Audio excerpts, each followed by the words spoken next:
Guys, you are watching your favourite YouTube channel rooftop gardening. और आज मैं आया हूँ यहाँ प्लांट शॉप पर कुछ सामान ख़रीदने, क्योंकि आज मैं आपको दिखाने वाला हूँ कि हम अपनी नई क्यारी कैसे सेटअप करेंगे। तो उसी के रिलेटेड मुझे कुछ सामान ख़रीदना था, तो चलिए देखते हैं। और जब कभी भी मैं प्लांट शॉप पर आता हूँ तो यहाँ पर इतने प्यारे फ्लावर्स और प्लांट्स को देखकर मन करता है सारी चीज़ें ले लो और जाओ ही ना। और यहाँ पर मैंने अपना सामान ख़रीद लिया है और देख सकते हैं मैंने यहाँ पर लिया है वर्मी कंपोस्ट, जो कि ट्राइकोडर्मा कोटेड है, तो इसमें फंगस लगने का ख़तरा नहीं होता है। मैंने 50 केजी का कट्टा लिया है, 50 केजीज़।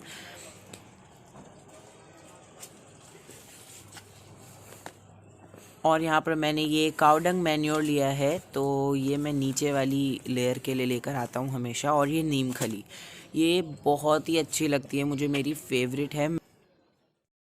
तो क्यारी बनाने के लिए यहाँ पर मैंने अपनी दूसरी जो वाटर टैंक थी, जो मेरी बेकार पड़ी हुई थी, तो मैंने उसको बीच में से कट कर लिया है वर्टिकली, जिससे कि मुझे मेरे 2 क्यारियाँ मिल जाएंगी।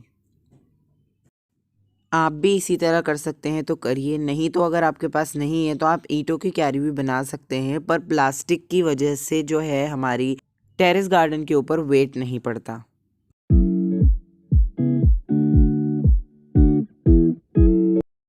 सबसे पहले मैंने ड्रेनेज होल बनाया और उसके ऊपर एक पत्थर से उसको कवर कर दिया। हमें अपनी मिट्टी न्यूट्रिशन रिच तो बनानी ही है और लाइट वेट भी बनानी है। तो अब मैं सबसे नीचे एक सूखे कचरे की लेयर लगाऊंगा। ये जो कि मेरी समर वेजिटेबल्स की सारी बेल वगैरह का जो वेस्ट निकला था, वो मैंने एक कट्टे में संभाल के रखा था, तो उन्हीं सबको मैं अब यहाँ पे स्प्रेड करूँगा, अच्छे से फैला दूँगा।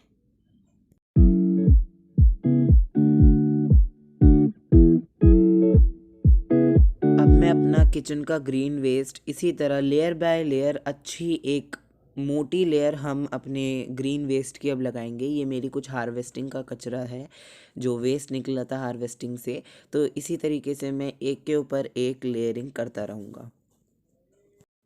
और ये सारी चीज़ें मैं एक कट्टे में संभाल के रख लेता हूँ ताकि मेरे इसी तरीके से काम आ जाए। तो आप भी इसी तरह अपने वेस्ट को फेंकें ना, और संभाल के रखें, और ज़रूरत पड़ने पे उसको यूज़ करें।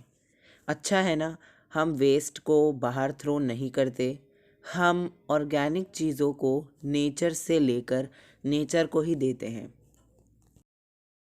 ये सब करने से आपकी मिट्टी ही लाइट वेट नहीं होती, बल्कि न्यूट्रिशन रिच होती है। और जितनी न्यूट्रिशियस मिट्टी होगी उतनी ही हमारे प्लांट की ग्रोथ अच्छी होगी और हमें प्रोडक्शन भी अच्छी मिलेगी।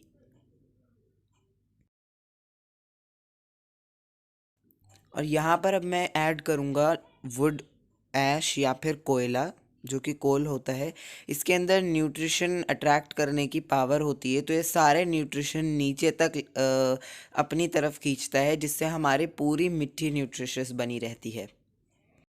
और ये जो वेस्ट आपको अभी वेस्ट नज़र आ रहा है, जब आप नेक्स्ट सीज़न के अंदर स्टेरलाइज करने के लिए मिट्टी को हटाएंगे तो ये आपको काला सोना यानी ब्लैक गोल्ड के रूप में मिलेगा।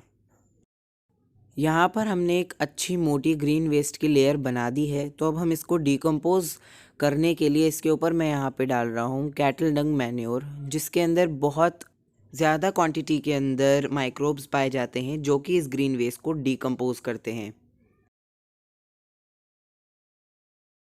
जैसा कि अब आप जानते हैं समर्स आने वाले हैं, तो हमें अपनी सॉइल के अंदर मॉइस्चर चाहिए। तो उसके लिए यहाँ पर मैं सॉइल को लाइट वेट बनाने के लिए और सॉइल को मॉइस्चराइजिंग अच्छे से देने के लिए कोकोपीट ऐड कर रहा हूँ, जिसके अंदर मॉइस्चर लॉकिंग कैपेसिटी बहुत ज़्यादा होती है।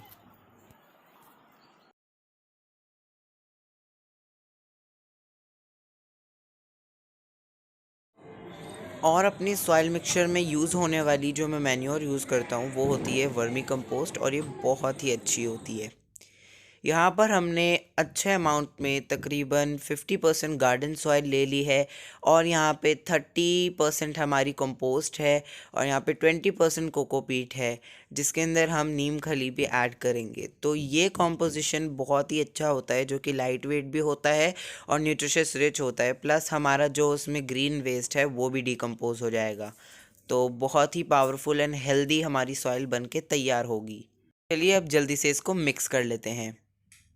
और ये हमारा सॉइल कॉम्पोजिशन मिक्स हो गया है और अब हम इसको अपने क्यारी के अंदर या टब में भर लेते हैं।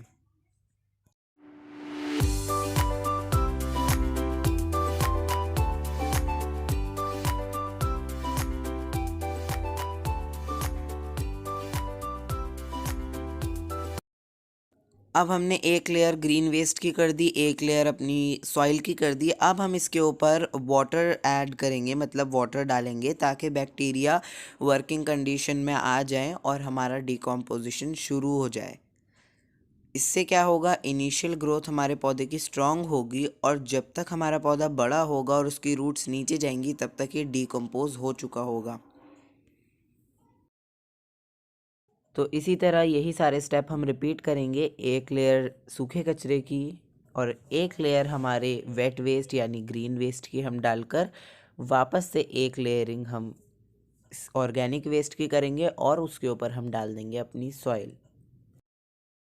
यहाँ पर आप देख सकते हैं मैंने कितनी ही मोटी लेयर वापस से इस ग्रीन वेस्ट की मैंने बिछाई है ताकि ये डिकम्पोज हो और ये भी हमारा ब्लैक गोल्ड बन जाए, जिससे कि प्रोडक्शन हमारी बहुत अच्छी हो। तो मैं बार बार कहता हूँ, जितनी अच्छी सॉइल होगी उतनी अच्छी प्रोडक्शन होगी, उतनी अच्छी ही सक्सेस रेट होगा। अगर यही हम वेस्ट फेंकते तो कितना पोल्यूशन होता और कितनी गंदगी होती। पर हमने अपनी ऑर्गेनिक जो हमारा वेस्ट था उसको हमने नेचर से ही लेकर नेचर को दे दिया। तो हमने एक ये अच्छा काम भी करा और ये हमारे लिए बेनिफिशियल भी होगा। अब इसके ऊपर मैंने वापस से कैटल डंग मैन्योर डाला है ताकि ये भी जल्दी से जल्दी डिकम्पोज होना शुरू हो जाए और फिर इसके ऊपर हम वाटर डाल देंगे और फिर फाइनली ऐड करेंगे हम अपनी सॉइल।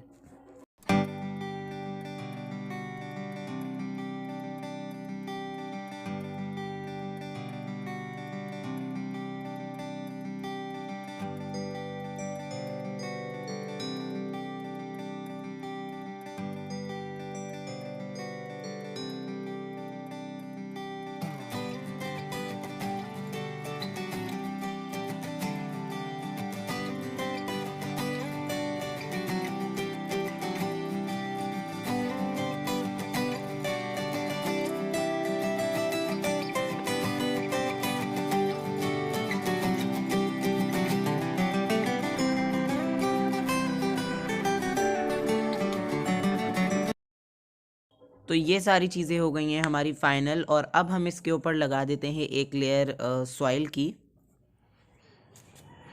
सारी सॉइल मैंने फिल कर दी है पर मैंने एक ऊपर की लेयर जितनी मिट्टी यहाँ पर छोड़ी है जिसके अंदर हम और अच्छे से खाद का एडिशन करेंगे। 50% गार्डन सॉइल, 50% मैन्योर और यहाँ पर मैंने 1 kg वाला ये नीम खली पैकेट लिया है। ये सारी चीज़ों को हम अच्छे से ऐड करेंगे और ये देखिए ऐड हो चुका है। और अब हम इस मिक्सचर को ऊपर डालेंगे ताकि इनिशियली ग्रोथ बहुत अच्छी हो और तब तक नीचे वाला डिकम्पोज हो जाएगा तो बाद की ग्रोथ उससे अच्छी होगी।